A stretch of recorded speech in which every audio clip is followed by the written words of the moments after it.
Hello viewers, আসসালামু আলাইকুম। Welcome back to my channel Muntaha's cooking. আশা করি আপনারা সবাই ভালো আছেন। আজকে আমি আপনাদের জন্য নিয়ে এসেছি একটি নতুন রেসিপি, আর সেটি হলো আলু ও ডিম দিয়ে মজাদার বিকালের নাস্তা। এই নাস্তাটা আপনারা খুবই অল্প সময়ে তৈরি করে নিতে পারেন। তাহলে চলুন দেখে নিই কীভাবে তৈরি করতে হয় এই রেসিপিটি। প্রথমে আমি চুলায় একটি প্যানের মধ্যে তেল দিয়ে দিলাম। তেলটা হালকা গরম হয়ে গেলে এর মধ্যে দিয়ে দিব দুটো ডিম।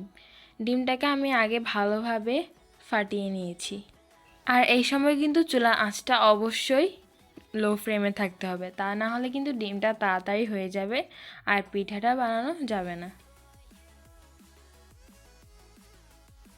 আমি আগে থেকেই দুটো আলুকে সিদ্ধ করে ভর্তা করে নিয়েছি। এখন আমি এই ডিমের মধ্যে সেই সিদ্ধ করা আলুটাকে দিয়ে দিব। আলুটাকে ডিমের মধ্যে সুন্দরভাবে ছড়িয়ে দিচ্ছি।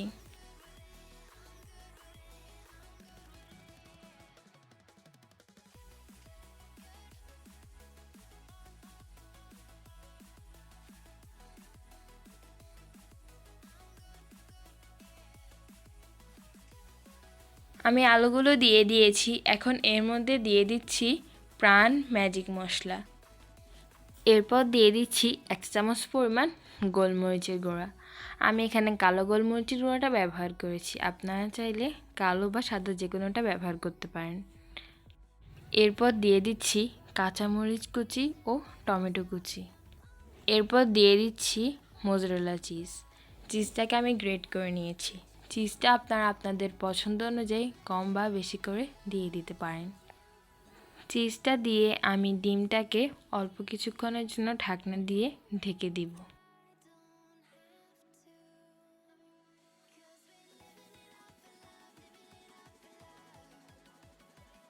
চিজটা দেওয়ার পর আমি ডিমটাকে 2 মিনিটের মতো ঢাকনা দিয়ে ঢেকে রান্না করব লো ফ্লেমে।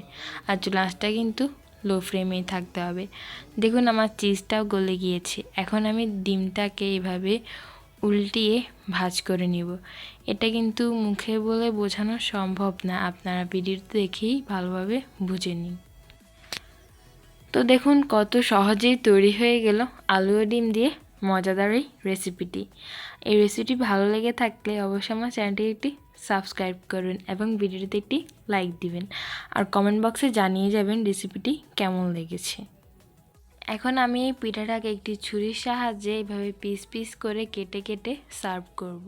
রেসিপিটি দেখতে যেমন সুন্দর, খেতেও কিন্তু মজাদার। আর রেসিপিটি কিন্তু আপনারা অবশ্যই ট্রাই করবেন বাসায়, আর কেমন লেগেছে তা কমেন্ট বক্সে জানিয়ে যাবেন। তাহলে আজকে আসি, আল্লাহ হাফেজ। সবাই ভালো থাকবেন, সুস্থ থাকবেন, আর আশা করি আমার পাশে থাকবেন।